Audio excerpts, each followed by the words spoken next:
Yellow fever વેક્સિનની અછતને પગલે કેન્દ્રીય મંત્રી મુકેશ દલાલે આરોગ્ય મંત્રીને રજૂઆત કરી।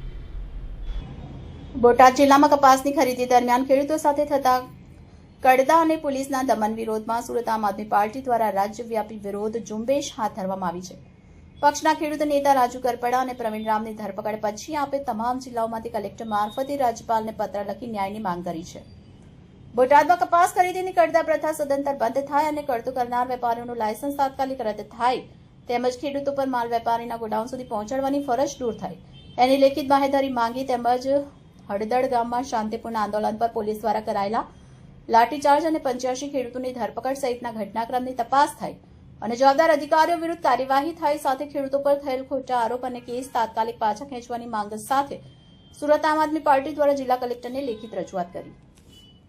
વર્ષોથી ખેડૂતો સાથે અન્યાય અને અત્યાચાર થઈ રહ્યો છે। આજે કેટલા ખેડૂત અહીંયા આવેલા?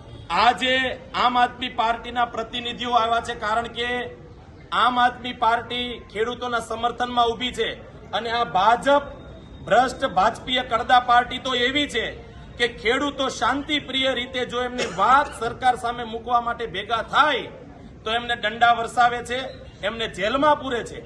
આજે અમે એ જ માંગને લઈને અહીંયા કલેક્ટરશ્રીને મળવા આવ્યા છીએ કે જે ઘટના બોટાદના હળદડ ગામમાં બની એ ઘટનામાં ખેડૂતો શાંતિપ્રિય રીતે સરકારને રજૂઆત કરી રહ્યા હતા કે અમને અમારા પાકના ભાવો પૂરા મળે અને એમાં જે લૂંટ ચાલે છે બંધ થાય, એટલે કે કડદો બંધ થાય। આ કડદા બંધ કરાવવાની લડાઈમાં આમ આદમી પાર્ટીના નેતા રાજુભાઈ કરપડા અને પ્રવીણ રામ સામે ભાજપે પોલીસને આગળ કરી ખોટો કેસ તો કરાયો, પણ ખાલી નહીં કે આમ આદમી પાર્ટીના નેતાઓ ખેડૂતોની ઉપર નિર્દોષ ખેડૂતોને ખૂબ ઢોરમાર માર્યો અને એમની સામે એફઆઈઆર કરીને જેલમાં પૂર્યા। ત્યારે આજે અમે મુખ્ય 4 માંગણીઓ લઈને કલેક્ટરશ્રીને મળવા આવ્યા છીએ।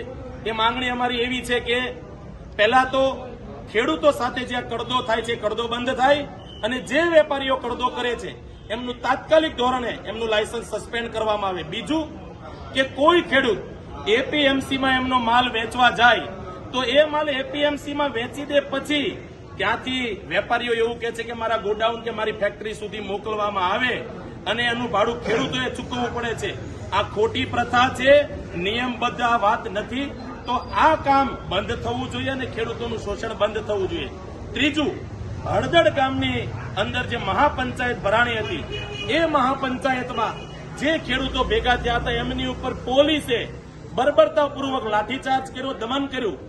કોના કહેવાથી આ દમન કરવામાં આવ્યું અને જે અધિકારીઓએ નિર્દોષ ખેડૂતોને માર્યા છે એમના ઘરમાં ઘૂસીને એમની ઘરની ચીજ વસ્તુઓને તોડી નાખી છે, લાઇટ તોડી નાખી છે, માટલા તોડી નાખ્યા છે, ફ્રીજ તોડી નાખ્યા છે। આવું જેમણે કૃત્ય કર્યું છે પોલીસ અધિકારી સામે કાયદેસરની કાર્યવાહી થવામાં આવે। અને ચોથું કે જે હળદડ ગામની અંદર ખેડૂતોની ઉપર કેસ કર્યા છે એ કેસ તાત્કાલિક ધોરણથી વાપસ લેવામાં આવે, કારણ કે બધા ખેડૂતો છે। તમને તકલીફ આમ આદમી પાર્ટીથી હોય, આમ આદમી પાર્ટી જો તમને કણાની જેમ ખૂંચતી હોય તો આમ આદમી પાર્ટીના નેતાઓ પર એક વખત નહીં 100 વખત કેસ કરો, અમને દંડા મારો, અમને જેલમાં પૂરો, અમે તમારી જેલથી ડરવાના નથી। પણ નિર્દોષ ખેડૂતોની ઉપર જે અત્યાચાર કરો છો એ બંધ કરવામાં આવે એ માંગ લઈને આજે અમે કલેક્ટરશ્રીને મળવા આવ્યા છીએ। જો આ માંગ સ્વીકારવામાં નહીં આવે તો સમગ્ર ગુજરાતમાં રાજ્યવ્યાપી અમે ખેડૂતોને સાથે રાખીને મહા આંદોલન ઉભું કરીશું।